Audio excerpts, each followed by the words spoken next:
ఓం శ్రీ మహాగణాధిపతే నమః. హిందూ బంధువులందరికీ నా నమస్కారములు.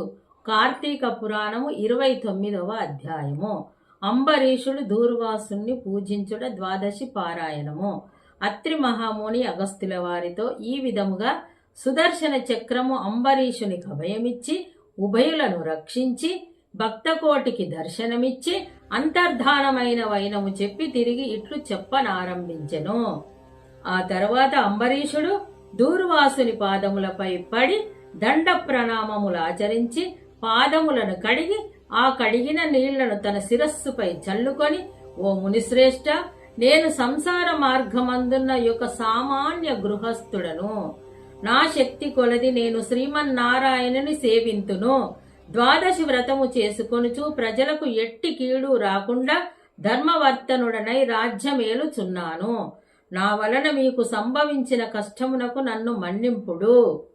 మీ ఎడల నాకు అమితమైన అనురాగముండుట చేతనే తమకు ఆతిథ్యం ఇవ్వవలయునని ఆహ్వానించి తిని, కాన నా ఆతిథ్యము స్వీకరించి నన్నును నా వంశమును పావనము చేసి కృతార్థుని చేయుడు. మీరు దయార్థ హృదయులు. ప్రథమ కోపముతో నన్ను శపించినను మరల నా గృహమునకు విచ్చేసితిరి. నేను ధన్యుడనైతిని. మీ రాక వలన శ్రీ మహావిష్ణువు యొక్క సుదర్శన చక్రమును చూచు భాగ్యము నాకు కలిగినది.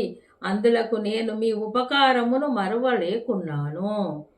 మహానుభావ, నా మనస్సు ఎంతో సంతోషముతో మిమ్మెట్లు స్తుతింపవలయునో నా నోట పలుకులు రాకున్నవి. నా కండ్ల వెంట వచ్చు ఆనంద బాష్పములతో తమ పాదములు కడుగుచున్నాను.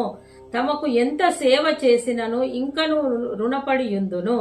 కాన ఓ పుణ్యపురుష, నాకు మరల నరజన్మ రాకుండా ఉండేటట్లును సదా మీ బోటి మునిశ్రేష్ఠుల యందును ఆ శ్రీమన్నారాయణుని యందును మనస్సు గలవాడనై ఉండునట్లును నన్ను ఆశీర్వదించుడని ప్రార్థించి సహభక్తి భోజనమునకు దయచేయుమని ఆహ్వానించెను. ఈ విధముగా తన పాదములపై పడి ప్రార్థించుచున్న అంబరీషుని ఆశీర్వదించి, రాజా, ఎవరు ఎదుటివారి బాధను నివారణ గావించి ప్రాణములు కాపాడుదురో, ఎవరు శత్రువులకైనను శక్తి కొలది ఉపకారము చేయుదురో అట్టివారు తండ్రితో సమానమని ధర్మశాస్త్రములు తెలియజేయుచున్నవి. నీవు నాకు ఇష్టుడవు, తండ్రితో సమానమైన వాడవు.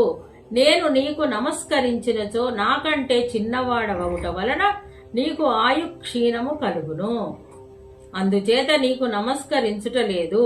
నీవు